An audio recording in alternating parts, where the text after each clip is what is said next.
Assalamualaikum warahmatullahi wabarakatuh.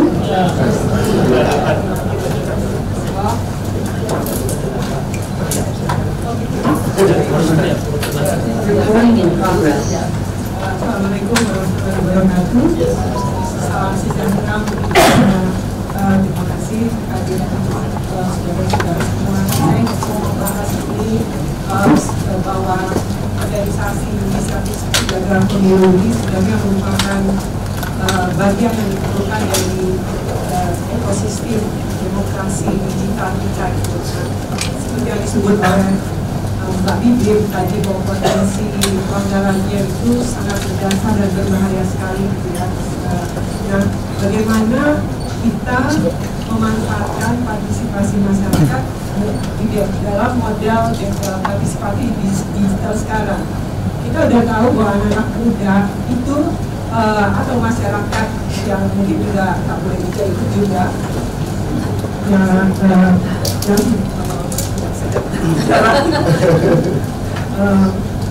jadi tapi kita tahu bahwa partisipasi dengan memberi suara di media sosial itu kan memang kelihatannya seperti memberi harapan dalam model demokrasi ya sekarang, karena dia bisa menjangkau demokrasi, batas-batas demografis, agama, ras gitu ya. Tapi dia juga mengandung kelemahan karena sifatnya bersifat emosional dan sentimen gitu, dan tidak memberi kesempatan untuk diolah menjadi sesuatu yang membawa perubahan. Jadi ada istilah klikisme ya. Jadi gampang ngeklik tapi setelah itu hilang. Jadi demokrasi digital ini perlu suatu ekosistem. Nah, salah satu ekosistem yang kita butuhkan sekarang adalah mengolah sentimen cepat dari masyarakat yang merasa concern untuk menjaga nilai-nilai dan kepentingannya,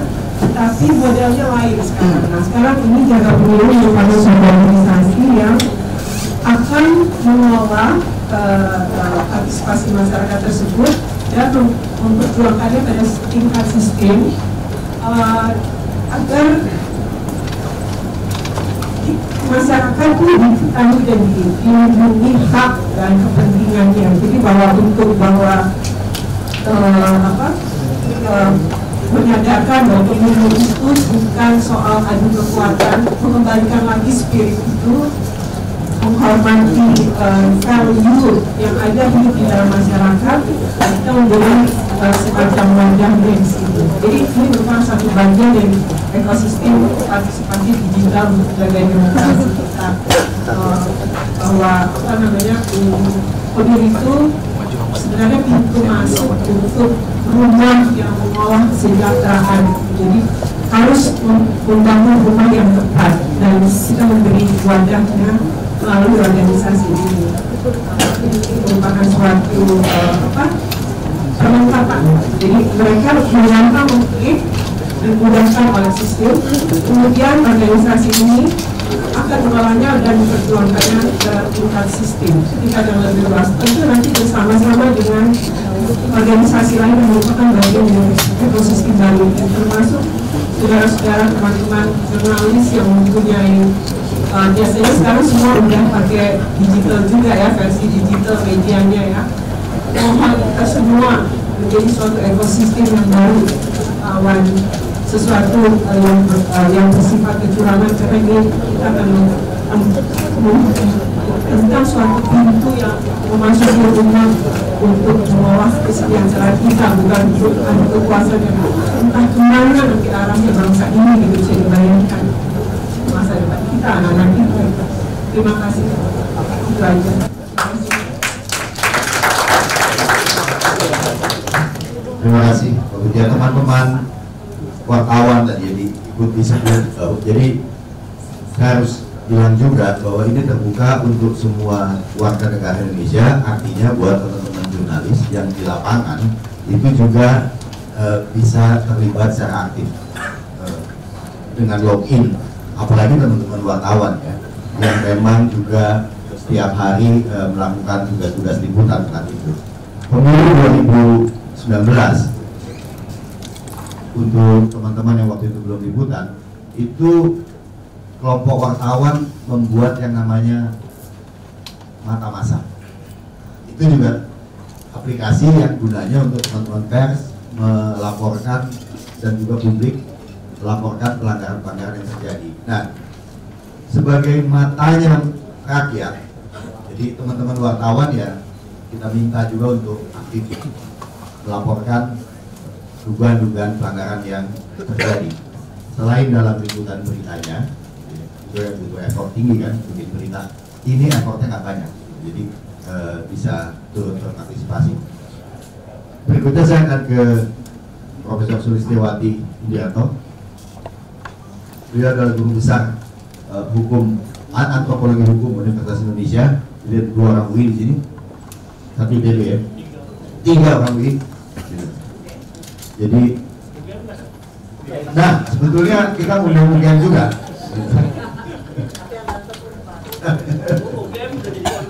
UGM jadi kontestan. Sebelum ini sebetulnya jurinya Unpad, gitu. Atau lebih tepatnya sebetulnya Unpad yang nggak lulus, gitu ya. Bu Mega maksudnya kalau lupa. Tapi kan nggak jadi.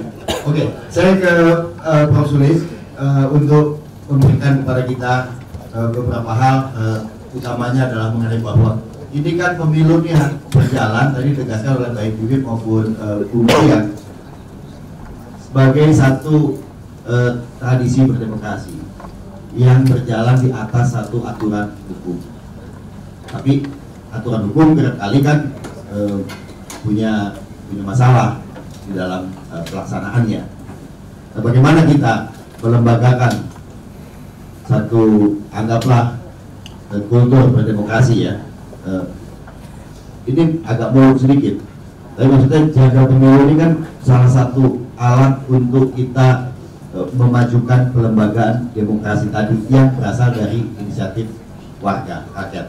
Silakan Prof. Sulis, waktunya sama 5-6 menit. Kok Bu, jadi kayak ini ya, hostnya debat gitu ya. Dimulai dari sekarang.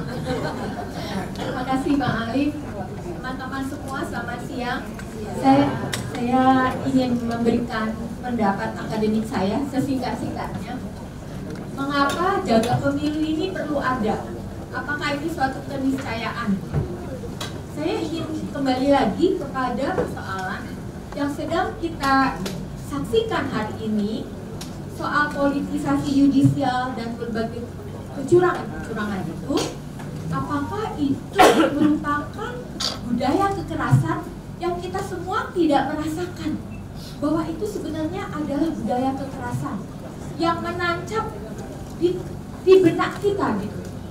Jadi zaman sekarang ini, zaman digital, untuk melemahkan komunitas masyarakat, nggak perlu lagi dengan perang, nggak perlu lagi dengan kekerasan yang sifatnya fisik ya, memukul, membunuh, melakukan apapun itu, tetapi caranya adalah dengan menyerang benak kita, gitu ya, melakukan kekerasan budaya.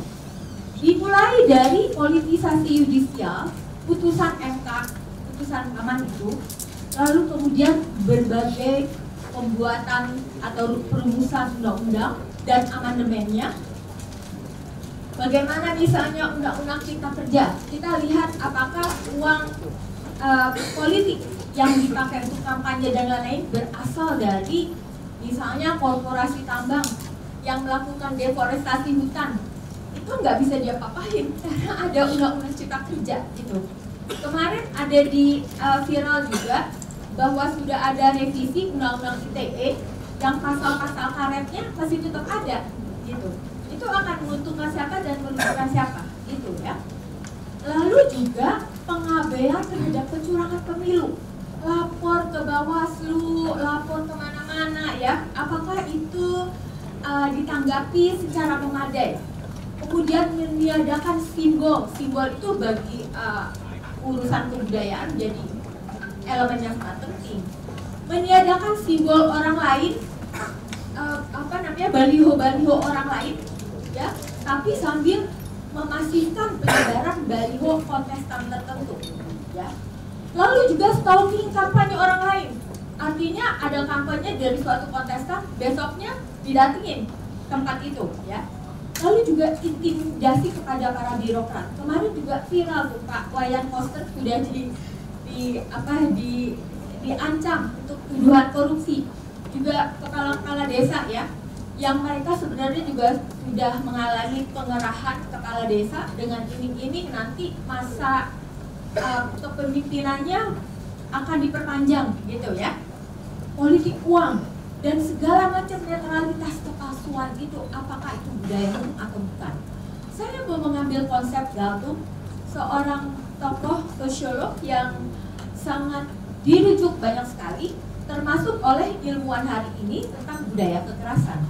Menurut dia, budaya kekerasan itu adalah aspek-aspek budaya ranah simbolis. Jadi ranah simbolis itu adalah salah satu pengertian penting dari kebudayaan, karena kita nggak bisa berbicara satu sama lain tanpa bahasa, tanpa lambang-lambang, tanpa simbol-simbol gitu ya. Jadi kekerasan budaya adalah aspek-aspek budaya ranah simbol yang dapat digunakan untuk membenarkan atau melegitimasi kekerasan langsung dengan fisik tadi, maupun kekerasan tidak langsung atau kekerasan struktural. Apa saja itu? Bisa juga dengan politisasi identitas agama, politisasi identitas ideologi, dan ilmu pengetahuan formal. Misalnya logika matematik yang digunakan oleh survei-survey. Nah, itu juga bisa ilmu pengetahuan disalahgunakan melalui survei-survey, itu ya. Juga termasuk kalau bicara soal simbol adalah parade militer, potret pemimpin yang terpampang di mana-mana, pidato, dan poster-poster yang menghasut, yang semuanya itu nancap di benak kita. Ini kata Galtung, bukan kata saya, ya.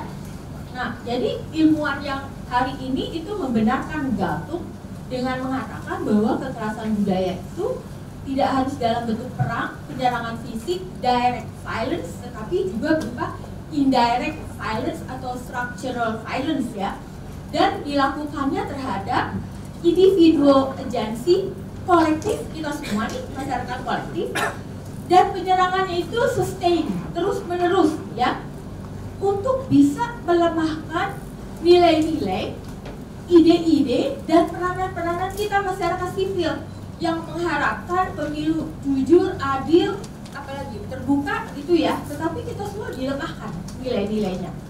Nah, kemudian satu hal lagi terakhir adalah mengapa menjadi penting jaga pemilu ketika hukum yang seharusnya itu secara filosofis digunakan untuk menjaga masyarakat dari keserakahan, kejahatan ya, dan mendistribusi keadilan, itu kemudian digunakan untuk mendefinisi kekuasaan, kepentingan kekuasaan yang tadi sudah dibicarakan oleh teman-teman saya.